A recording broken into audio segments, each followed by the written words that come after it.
ओम शांति। 19 दिसंबर 83 की बाबा की अव्यक्त मुरली। परमात्मा प्यार, निस्वार्थ प्यार। प्यार के सागर शिव बाबा अपने स्नेही बच्चों प्रति बोले। आज स्नेह के सागर बाप अपने स्नेही बच्चों को देख रहे हैं। स्नेही सब बच्चे हैं, फिर भी नंबरवार हैं। एक हैं स्नेह करने वाले, दूसरे हैं स्नेह निभाने वाले, तीसरे हैं सदा स्नेह स्वरूप बन स्नेह के सागर में समाये हुए, जिसको लवलीन बच्चे कहते हैं। स्नेह करने वाले, निभाने वाले और समाये हुए। लवली और लवलीन दोनों में अंतर है। बाप का बनना अर्थात स्नेही, लवलीन बनना सारे कल्प में कभी भी और किस द्वारा भी यह ईश्वरीय स्नेह, परमात्मा स्नेह प्राप्त हो नहीं सकता। परमात्मा प्यार की निशानी पहली सारे कल्प में एक ही बार एक बाबा के द्वारा ही यह ईश्वरीय स्नेह, परमात्मा प्यार प्राप्त हो सकता है। दूसरा है परमात्मा प्यार अर्थात निस्वार्थ प्यार। तीसरा है परमात्मा प्यार इस श्रेष्ठ ब्राह्मण जन्म का आधार है। ब्राह्मण जन्म लिया, उसका श्रेष्ठ आधार क्या है? परमात्मा प्यार। बाबा का प्यार मिला, ब्राह्मण बन गए। चौथा है परमात्मा प्यार जन्म जन्म की पुकार का प्रत्यक्ष फल है। 63 जन्म हमने बाबा को पुकारा, उसका प्रत्यक्ष फल है परमात्मा प्यार। पांचवा है परमात्मा प्यार नए जीवन का जियादान है। परमात्मा प्यार नहीं तो जीवन नीरस, सूखे गन्ने के माफिक है। छठी बात बाबा ने बताई, परमात्मा प्यार नहीं तो जीवन कैसा है?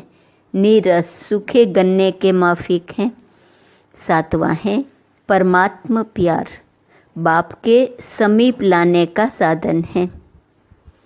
आठवां परमात्मा प्यार सदा बाप दादा के साथ अर्थात परमात्मा को साथी अनुभव कराता है। बाबा के साथ प्यार है तो अनुभव होता है बाबा मेरा साथी है। नौवां परमात्मा प्यार मेहनत से छुड़ाए, सहज और सदा के योगी योगयुक्त स्थिति का अनुभव कराता है। जितना बाबा से प्यार है, हमारी स्थिति योगयुक्त बनती जाती है। 10वां परमात्मा प्यार सहज ही 3 मंजिल पार करा देता है। वो 3 मंजिल कौन सी है? एक देह भान की विस्मृति, दूसरा देह के सर्व संबंधों की विस्मृति, तीसरा देह के दुनिया की अल्पकाल की प्राप्ति की आकर्षणमय पदार्थों का आकर्षण सहज समाप्त हो जाता है। देह भान, देह के संबंध और देह की दुनिया की अल्पकाल की प्राप्ति का आकर्षण सहज समाप्त हो जाता है। त्याग करना नहीं पड़ता, लेकिन श्रेष्ठ सर्व प्राप्ति का भाग्य स्वतः ही त्याग करा देता है। तो आप प्रभु प्रेमी बच्चों ने त्याग किया व भाग्य लिया। बाबा पूछ रहे हैं, त्याग किया ये एहसास होता है या बाबा से इतना ऊंचा भाग्य मिला ये एहसास होता है? क्या त्याग किया? अनेक चत्तियाँ लगा हुआ वस्त्र, जड़ जड़ीबूत पुरानी अंतिम जन्म की देह का त्याग, यह त्याग है जिसे स्वयं भी चलाने में मजबूर हो। कैसा देह भान का त्याग किया? कैसी देह जिसको चत्तियाँ लगी हुई हैं, जड़ जड़ीबूत हैं, जिसको स्वयं भी चलाने में मजबूर हैं, और उसके बदले फरिश्ता स्वरूप लाइट का आकार, जिसमें 5 बातें बाबा बता रहे हैं। कोई व्याधि नहीं, कोई पुराने संस्कार स्वभाव का अंश नहीं, कोई देह का रिश्ता नहीं, कोई मन की चंचलता नहीं, कोई बुद्धि के भटकने की आदत नहीं। ऐसा फरिश्ता स्वरूप प्रकाशमय काया प्राप्त होने के बाद पुराना छोड़ना, यह छोड़ना हुआ। लिया क्या और दिया क्या? त्याग है व भाग्य है।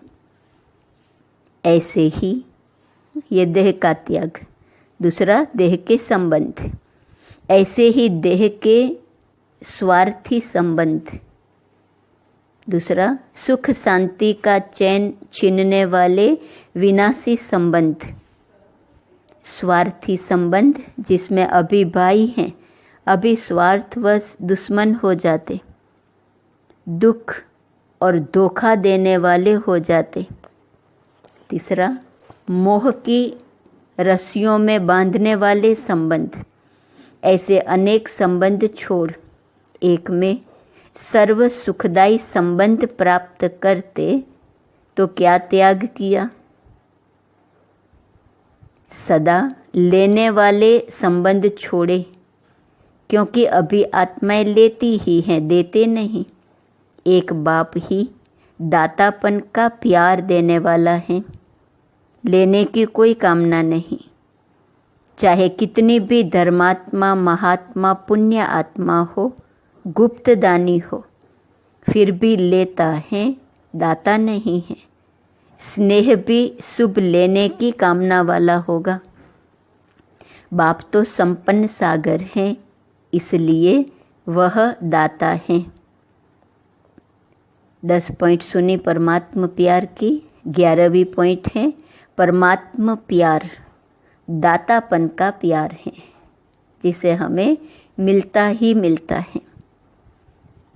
इसलिए उनको देना नहीं, लेना है।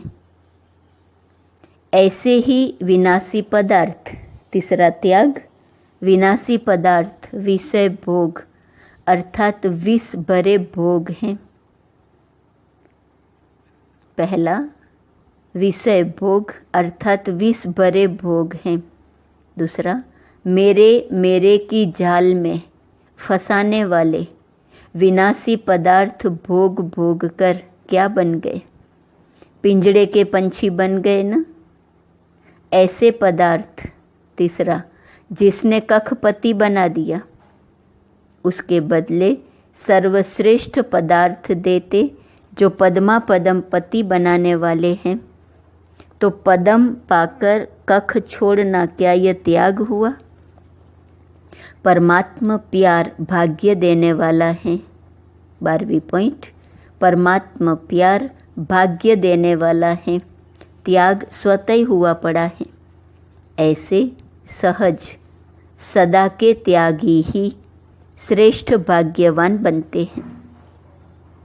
कभी कभी बाप के आगे कई लाडले ही कहें, बच्चे लाड प्यार दिखाते हैं कि हमने इतना त्याग छोड़ा, त्याग किया, इतना छोड़ा, फिर भी ऐसे क्यों? बाप दादा मुस्कुराते हुए बच्चों को पूछते हैं कि छोड़ा क्या और पाया क्या? इसकी लिस्ट निकालो। कौन सा तरफ भारी है, छोड़ने का व पाने का? आज नहीं तो कल तो छोड़ना ही है, मजबूरी से भी छोड़ना ही पड़ेगा। अगर पहले से ही समझदार बन प्राप्त कर फिर छोड़ा तो वह छोड़ना हुआ क्या? भाग्य के वर्णन के आगे त्याग कौड़ी है, भाग्य हीरा है। ऐसे समझते हो ना? वह बहुत त्याग किया है, बहुत छोड़ा है। छोड़ने वाले हो या लेने वाले हो, कभी भी स्वप्न में भी ऐसा संकल्प किया तो क्या होगा? अपने भाग्य की रेखा मैंने किया, मैंने छोड़ा, इससे लकीर को मिटाने के निमित्त बन जाते। मैंने किया, मैंने छोड़ा, तो भाग्य की लकीर को मिटाने के निमित्त बन जाते। इसलिए स्वप्न में भी कभी ऐसा संकल्प नहीं करना। कौन सा? मैंने त्याग किया।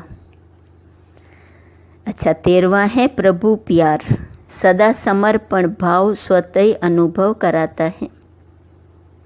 14 समर्पण भाव बाप समान बनाता है, अर्थात प्रभु प्यार प्रभु के समान बनाता है। 15वां परमात्मा प्यार बाप के सर्व खजानों की चाबी है, क्योंकि प्यार व स्नेह 16वां अधिकारी आत्मा बनाता है। विनाशी स्नेह, देह का स्नेह राज्य भाग्य गंवाता है। अनेक राजाओं ने विनाशी स्नेह के पीछे राज्य भाग्य गंवाया। विनाशी स्नेह भी राज्य भाग्य से श्रेष्ठ माना गया है। परमात्मा प्यार 17वीं पॉइंट गंवाया हुआ राज्य भाग्य सदा काल के लिए प्राप्त कराता है।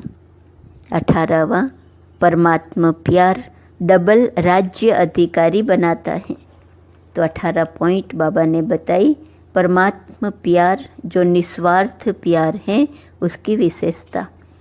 स्वराज्य और विश्व का राज्य पाते ऐसे परमात्मा प्यार प्राप्त करने वाली विशेष आत्माएं हो। प्यार करने वाले नहीं, प्यार में सदा समाये हुए लवलीन आत्माएं बनो। समाये हुए समान हैं, ऐसे अनुभव करते हो ना। नए नए आए हैं तो नए आगे जाने के लिए सिर्फ एक ही बात का ध्यान रखो, सदा प्रभु प्यार के प्यासे नहीं, लेकिन प्रभु प्यार के भी पात्र बनो। पात्र बनना ही सुपात्र बनना है, सहज है ना। तो ऐसे आगे बढ़ो। अच्छा, ऐसे पात्र सुपात्र बच्चों को, प्रभु प्रेम की अधिकारी आत्माओं को, प्रभु प्यार द्वारा सर्वश्रेष्ठ भाग्य प्राप्त करने वाली भाग्यवान आत्माओं को, सदा स्नेह के सागर में समाये हुए बाप समान बच्चों को, सर्व प्राप्तियों के भंडार संपन्न आत्माओं को बाप दादा का याद प्यार और नमस्ते।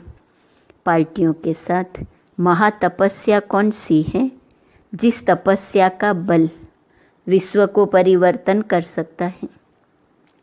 उत्तर, एक बाप दूसरा न कोई, यह है महातपस्या। ऐसी स्थिति में स्थित रहने वाले महातपस्वी हुए। तपस्या का बल श्रेष्ठ बल गाया जाता है। जो इस तपस्या में रहते एक बाप दूसरा न कोई, उनमें बहुत बल है। इस तपस्या का बल विश्व परिवर्तन कर लेता है। हठयोगी एक टांग पर खड़े होकर तपस्या करते हैं, लेकिन आप बच्चे एक टांग पर नहीं, एक की स्मृति में रहते हो, बस एक ही एक। ऐसी तपस्या विश्व परिवर्तन कर देंगी। तो ऐसे विश्व कल्याणकारी अर्थात महान तपस्वी बनो। ओम शांति।